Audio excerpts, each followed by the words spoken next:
France ने खोला अपना सबसे बड़ा खजाना, भारत को बिना शर्त सौंपी 100% जेट इंजन टेक्नोलॉजी। दुनिया देखती रह गई।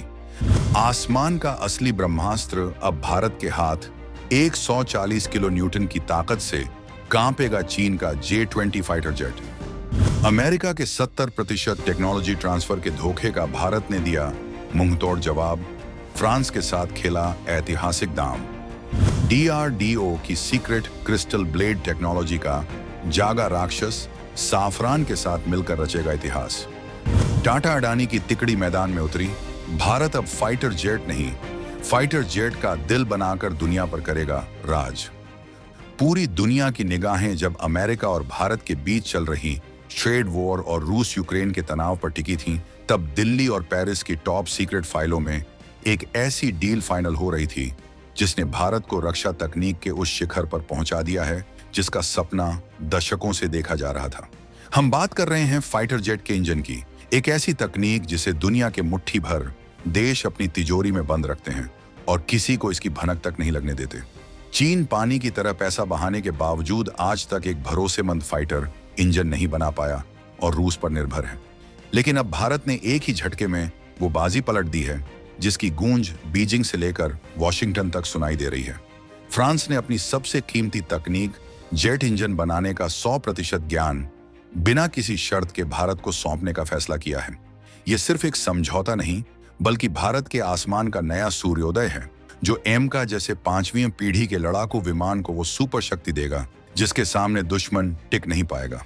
हम आपको बताएंगे इस धमाकेदार खबर की पूरी कहानी, तो बने रहिएगा वीडियो पर और इस संबंध में आपके जो भी विचार हों कमेंट में लिखकर जरूर बताइएगा। तो चलिए उस चक्रव्यूह को भेदते हैं जिसे भारत ने बड़ी खामोशी से रचा और दुनिया की सारी खुफिया एजेंसियां सोती रह गईं। ये खेल तब शुरू हुआ जब भारत अपने 5वीं पीढ़ी के लड़ाकू विमान एमका एडवांस्ड मीडियम कॉम्बैट एयरक्राफ्ट के लिए एक शक्तिशाली इंजन की तलाश में था। अमेरिका अपनी G414 इंजन की टेक्नोलॉजी देने को तैयार था, लेकिन एक बहुत बड़ी शर्त के साथ। वो हमें सिर्फ 70% टेक्नोलॉजी ट्रांसफर की पेशकश कर रहा था। यानी गाड़ी तो आपकी होगी, लेकिन उसका इंजन कैसे बनता है, इसका पूरा राज हमेशा अमेरिका के पास ही रहेगा। ये एक तरह का रणनीतिक जाल था जिसमें भारत को टेक्नोलॉजी के लिए हमेशा अमेरिका पर निर्भर रहना पड़ता। लेकिन ये 2025 का नया भारत है जो किसी की शर्तों पर नहीं, अपनी शर्तों पर दुनिया से रिश्ते बनाता है। पर्दे के पीछे भारत ने फ्रांस के साथ एक ऐसी सीक्रेट डील पर काम करना शुरू किया जिसने अमेरिका के होश उड़ा दिए। फ्रांस की दिग्गज कंपनी साफरन, जो दुनिया के सबसे बेहतरीन जेट इंजन बनाने के लिए जानी जाती है, भारत के DRDO के साथ मिलकर एक बिल्कुल नया इंजन बनाने पर सहमत हो गई।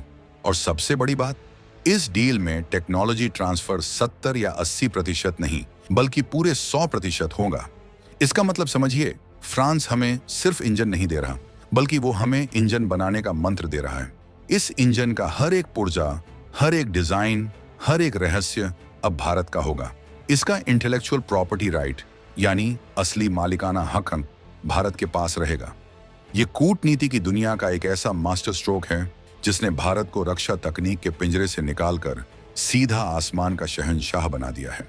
अब भारत न सिर्फ अपनी जरूरत के लिए इंजन बनाएगा, बल्कि भविष्य में दुनिया के दूसरे देशों को भी इंजन बेच सकेगा। और ये चीन और पाकिस्तान जैसे देशों के लिए किसी बुरे सपने से कम नहीं है, जो आज भी दूसरों के दिए इंजनों पर उड़ते हैं। अब सवाल उठता है कि ये इंजन इतना खास क्यों है और इसमें ऐसी कौन सी तकनीक है जिसने दुनिया में टहलका मचा दिया है। तो सुनिए, इस इंजन की शक्ति का राज छुपा है सिंगल क्रिस्टल ब्लेड टेक्नोलॉजी में। ये नाम सुनने में जितना जटिल लगता है, इसे समझना उतना ही आसान है। सोचिए, किसी भी जेट इंजन के टरबाइन में हजारों ब्लेड लगे होते हैं जो अविश्वसनीय गति से घूमते हैं। ये ब्लेड ही इंजन को असली ताकत देते हैं।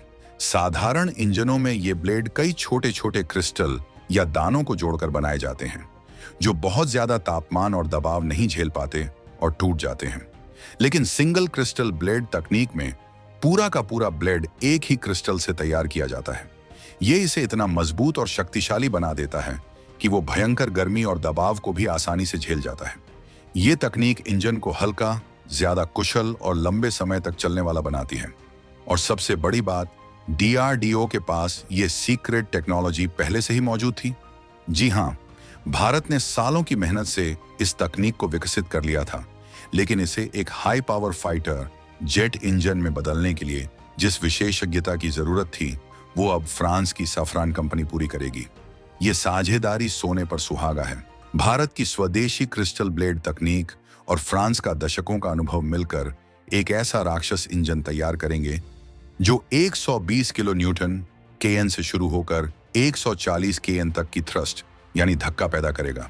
आपको अंदाजा देने के लिए बता दूं कि चीन अपने J-20 फाइटर जेट के लिए जिस WS-15 इंजन को बनाने का दावा करता है, वो आज तक 120 से 130 किलो न्यूटन की विश्वसनीय शक्ति हासिल नहीं कर पाया है।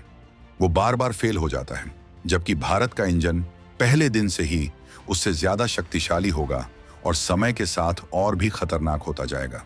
ये सिर्फ एक इंजन नहीं, ये भारत की इंजीनियरिंग और कूटनीति की वो विजय गाथा है जो साबित करती है कि जब भारत कुछ करने की ठान लेता है तो दुनिया की कोई ताकत उसे रोक नहीं सकती। इस डील का असर सिर्फ भारत की सैन्य ताकत पर ही नहीं, बल्कि पूरी दुनिया के जियोपॉलिटिकल समीकरण पर पड़ेगा। चलिए इसे परत दर परत समझते हैं। सबसे पहला और सबसे बड़ा झटका चीन को लगा है। चीन दशकों से अपने J-20 स्टेल्थ फाइटर को गेम चेंजर बताकर दुनिया को डराता रहा है, लेकिन उसकी सबसे बड़ी कमजोरी उसका इंजन है। आज भी चीन के J-20 या तो रूस के पुराने इंजनों पर उड़ रहे हैं या फिर अपनी कॉपी की हुई अविश्वसनीय तकनीक पर। एक शक्तिशाली और भरोसेमंद इंजन के बिना J-20 की फर्टिवनेस, चुपके से हमला करने की क्षमता और सुपरसोनिक क्षमताएं सिर्फ कागजी शेर हैं। अब कल्पना कीजिए, जब भारत का एम का अपने खुद के 140 किलो न्यूटन के स्वदेशी इंजन के साथ आसमान में गरजेगा, तो चीन के J-20 की क्या हालत होगी। ये सीधी सीधी तकनीकी मात है जिसका जवाब चीन के पास फिलहाल तो बिल्कुल नहीं है। दूसरा झटका अमेरिका को लगा है। अमेरिका हमेशा से भारत को एक बड़े बाजार के रूप में देखता आया है, लेकिन टेक्नोलॉजी देने के मामले में वो हमेशा शर्तें लगाता रहा है। उसे लगा था कि भारत के पास GE414 इंजन लेने के अलावा कोई और विकल्प नहीं है, लेकिन भारत ने फ्रांस के साथ 100% टेक्नोलॉजी ट्रांसफर की डील करके ये दिखा दिया कि वो किसी एक देश पर निर्भर नहीं है। ये भारत की स्वतंत्र विदेश नीति की सबसे बड़ी जीत है। अब अमेरिका को समझ आ गया है कि अगर उसे भारत के साथ रिश्ते रखने हैं तो बराबरी की सतह पर रखने होंगे, शर्तों की जमीन पर नहीं। इस डील ने भारत को उस एलीट क्लब में शामिल कर दिया है जिसमें अब तक सिर्फ अमेरिका, रूस, ब्रिटेन और फ्रांस ही थे। ये वो देश हैं जो लड़ाकू विमानों के लिए अपना इंजन खुद डिजाइन और तैयार कर सकते हैं। चीन जैसा देश जो खुद को सुपर पावर कहता है, आज भी इस क्लब का दरवाजा खटखटा रहा है, जबकि भारत ने शान से इसमें एंट्री मार ली है। ये सिर्फ एक तकनीकी उपलब्धि नहीं है, ये एक रणनीतिक छलांग है जिसने भारत को रक्षा उत्पादन के क्षेत्र में एक ग्लोबल पावर हाउस बना दिया है। इस एक इंजन टेक्नोलॉजी का असर भारत के पूरे डिफेंस और इकोनॉमिक इकोसिस्टम पर पड़ेगा। प्रधानमंत्री मोदी का मेक इन इंडिया का सपना अब आसमान की बुलंदियों को छूने वाला है। इस महाअभियान में सिर्फ DRDO और साफरान ही नहीं, बल्कि भारत की प्राइवेट सेक्टर की बड़ी बड़ी कंपनियां भी शामिल होंगी। टाटा ग्रुप, L&T और अडानी डिफेंस, ये सभी इस राष्ट्रीय प्रयास का हिस्सा बनेंगे। इसका मतलब है कि भारत में नौकरियों का एक नया सैलाब आएगा, एक हाईटेक इंडस्ट्रियल बेस तैयार होगा और देश की अर्थव्यवस्था को एक नई गति मिलेगी। सोचिए, जब एक बार भारत ने इस इंजन टेक्नोलॉजी पर पूरी तरह से महारत हासिल कर ली, तो इसके फायदे सिर्फ एमका तक सीमित नहीं रहेंगे। इस तकनीक का इस्तेमाल भविष्य के ड्रोन, ट्रांसपोर्ट एयरक्राफ्ट और यहां तक कि 6वें जनरेशन के लड़ाकू विमानों में भी किया जा सकेगा। इसके अलावा इस टेक्नोलॉजी के नागरिक लाभ भी हैं। जेट इंजन की तकनीक का इस्तेमाल पावर टरबाइन बनाने में भी होता है, जिससे भारत ऊर्जा के क्षेत्र में भी आत्मनिर्भर बन सकेगा। और सबसे रोमांचक बात भविष्य के लिए है, एक बार जब एम का मार्क 1 इन इंजनों के साथ तैयार हो जाएगा, तो भारत एम का मार्क 2 पर काम शुरू करेगा। ये वो विमान होगा जो न केवल 140 के एन के शक्तिशाली इंजन से लैस होगा, बल्कि इसमें डायरेक्टेड एनर्जी वेपन्स, लेजर हथियार और हाइपरसोनिक मिसाइलें ले जाने की भी क्षमता होगी। ये एक ऐसा गुप्त प्लान है जिसकी पूरी जानकारी अभी दुनिया के किसी देश को नहीं है। ये वो हथियार होगा जो भारत को आने वाले 50 सालों के लिए आसमान का निर्विवाद बादशाह बना देगा। भारत अब सिर्फ रक्षा उपकरण खरीदने वाला देश नहीं रहा, बल्कि वो एक ऐसा शक्ति केंद्र बनने जा रहा है जो एशिया और अफ्रीका के मित्र देशों को अपने फाइटर जेट और इंजन निर्यात करेगा। ये है नए भारत की नई दहाड़, जिसकी गूंज पूरी दुनिया सुन रही है। फ्रांस का 100% टेक्नोलॉजी ट्रांसफर का फैसला कोई खैरात नहीं, बल्कि नए भारत की बढ़ती हुई ताकत और विश्वसनीयता का सम्मान है। खैर दोस्तों, अब हम आपसे एक सवाल पूछना चाहते हैं। इस ऐतिहासिक डील के बाद आपको क्या लगता है, चीन का अगला कदम क्या होगा? क्या वो अपनी इंजन टेक्नोलॉजी पर काम तेज करेगा या भारत के खिलाफ कोई नया प्रोपेगेंडा शुरू करेगा? आपके विचार हमें कमेंट सेक्शन में जरूर बताएं।